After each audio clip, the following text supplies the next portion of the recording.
wish I had Scarlet Witch magic.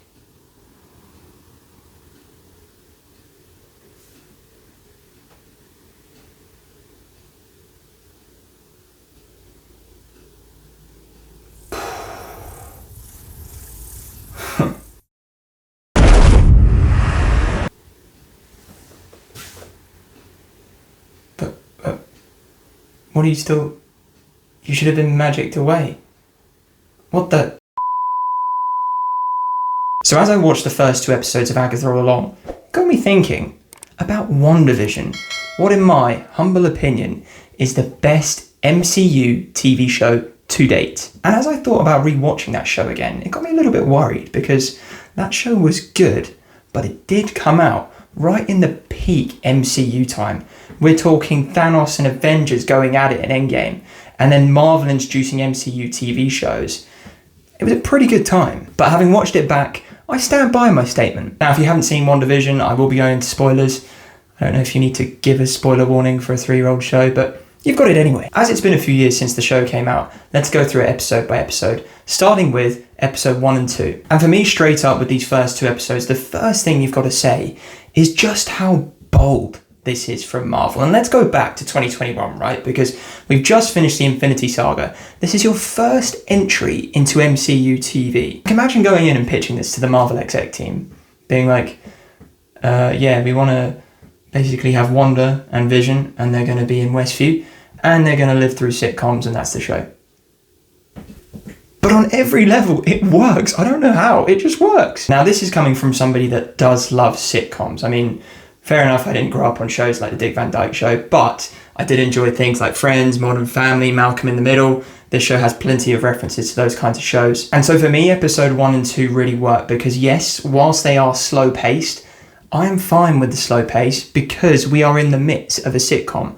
We are putting 2 powerful Avengers into these black and white worlds, and it just doesn't make any sense, but I love it. Like, it's so cool seeing how Vision and Wanda use their powers in everyday life. Vision phasing into a man's chest to save him from choking, or Wanda levitating plates onto the dinner table. Like, it's so random and it almost shouldn't belong in the MCU, but I'd love to see it. So for me, the first 2 episodes, really well written, really great set design. I love the studio audience. Big tick for me, first 2 episodes. Then we go to episode 3 and 4, and this is really where the show starts to build this element of mystery. Because in the first 2 episodes, yes, there is this hint that there's something wrong, but in 3 and 4, they really start to build this out, and they start to show Vision really questioning his reality around him. In this era, we've also progressed to colour TV, so probably should have done that earlier. Whilst these episodes continue to build out the mystery, we're also introduced to these scenes with SWORD, this organisation that is basically tracking down Wanda. Whilst these scenes are okay and they're fine and they're helping us to connect the dots, this is where probably I don't like the show as much because naturally I want to get back to the sitcom world. But still, the plot moves along nicely, and that shot at the end of episode 4, I think it was, when Wanda is just in pain, she's just been shot by Rambo, and she turns around and sees Vision white as a corpse in the state that Thanos left him. Absolutely brutal. Was not expecting that. Brilliant. Into episode 5 we go, and the weirdness around the characters continues. I particularly like looking back in this episode when Agatha is really acting. Like, she's saying, oh, should I do that again? Should I take that shot again? As if she is genuinely in a TV show. Wanda's like, what do you mean? All this time, throughout all of these sprinklings of episodes, Agatha is just playing with Wanda, toying with her, pretending to be part of this big world, when in actual fact she's not. This is also when Vision really properly realises something's wrong. I remember this scene in his office, and all of the employees around him just start talking Hot Fuzz style, like... And this is where we get a hint of what I really, really love about this show. It's my favourite thing about this show. Sparky, their dog, their family dog, dies. And in this great scene, Wanda, she pulls her kids aside and says to them, you can't run from the pain. You've got to feel this. It's part of the process. And yet, this is exactly what she's doing with Westview. She is holding on to those moments of joy, those moments of happiness, and not allowing herself to feel the pain. Just another reason why I love Marvel. One big therapy session rolled into one. And then we get the biggie at the end of this episode. Pietro, Wanda's brother, Evan Peters from the X-Men universe, not really, back as Quicksilver. The internet exploded. And this is where I'll touch on why I think WandaVision is still the best MCU TV show to date. And that's because it actually feels like a TV show.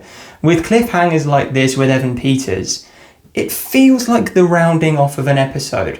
When we progress through the different eras of a sitcom, it feels like we're moving from episode to episode. It doesn't just feel like one 4-hour cut of a film, which, let's be honest, most of the MCU TV shows do. And as we get into episodes 6 and 7, I'll touch on another thing which I loved about the show, which is the humour. One of my personal favourites, or one of my favourite lines from the show, is when Agatha is taking Wanda's kids to babysit them. And she's saying, "Don't worry, kids, don't worry, I don't bite." She takes them away, and then it cuts to her on the sofa, like Modern Family style, which I loved. And she just sits there and goes, "I actually did bite a kid once." Also, I have to quickly say, as somebody that loves Modern Family, the set design in this show, oh, so good. It looks exactly the same as it does in Modern Family. To episode 8 we go, and this episode is a juicy one. I love this episode. And it's another reason why I love this show, is because of the character of Wanda. She is one of my favourites in the MCU, and the emotional context that this episode in particular gives her is brilliant. It adds so much to the character. And we start off with Wanda and her parents in their family home.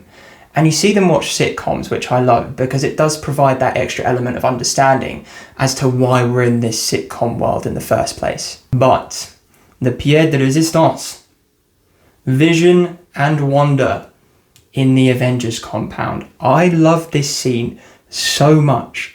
You see Vision enter awkwardly through the wall. Call back to Civil War, I think. I did quite enjoy that. Wanda's there, she's grieving. Pietro's just died. Don't know why I keep saying Pietro. And you can see Vision is hurting himself. He's giving this context around how he feels lonely, and he's had this lack of emotion. Almost like he wants to love because he knows he's missing something. And he's trying to connect with Wanda. He's trying to understand what she's going through. But Wanda just gets angry. Naturally so, she's in grief. And then Vision just starts waxing. He just starts going philosophical. And he gives that line. But what is grief? If not love? Persevering. I still carry that line with me throughout life. I think it's such a beautiful line. It just holds so true to what I believe, and brilliant writing from the show. Fantastic. And then Agatha finds out what she needs to find out, and we get to episode 9, the series finale. Now, I have heard some complaints with the series finale. For me, I liked it. It's been called like generic Marvel. I get it. But for me, as somebody that likes generic Marvel, it was a great episode of TV. We get Vision v Vision, which I loved, because up until that point, I don't know about you, but I found that Vision had just been nerfed in every single film that he'd appeared in. If you look at him in Civil War, for example, I get it, you needed to nerf him a little bit. But you look at him in Infinity War, he gets stabbed by Corvus Glaive, I think it was. And it's like, well, he's not phasing. We can't actually see him utilise his full power. So here it was kind of nice to see the phasing abilities put to the test in a Vision v Vision match. We get the kids running around and controlling minds, and that was pretty cool. And then we get Wanda versus Agatha, and that was a battle which I quite enjoyed. And I thought the writing was pretty solid here. The way that Wanda used a hex around the dome to stop Agatha casting her magic, I thought that was solid. But then we get to that ending, and this is where I'm going to touch on what is my favourite thing about the show. Because for me, a film or a TV show that is able to balance multiple different tones and not have it feel messy, not have it feel conflicting, that's a show that works really well for me. And in this show, I went from being intrigued about the mystery to a little bit freaked out to feeling Wanda's grief. Like the ending with Wanda and Vision and how they say goodbye to their kids and how they say goodbye to each other. I've just finished watching the series finale and it still gets me. I'm not going to lie, it still brings a tear to my eye. I love that ending so much. And it comes back to Wanda as a character for me and why I find her so interesting, because she's gone through so much. Like, when you list it out, parents dying, Pietro dying, Pietro. Let's do that again. Her parents dying, Pietro dying. You've got her losing vision. You've got her losing vision again when Thanos turns back time. You've got her losing her kids. And now you've got her losing vision once again. And then you find out in Doctor Strange 2 that she loses her kids again.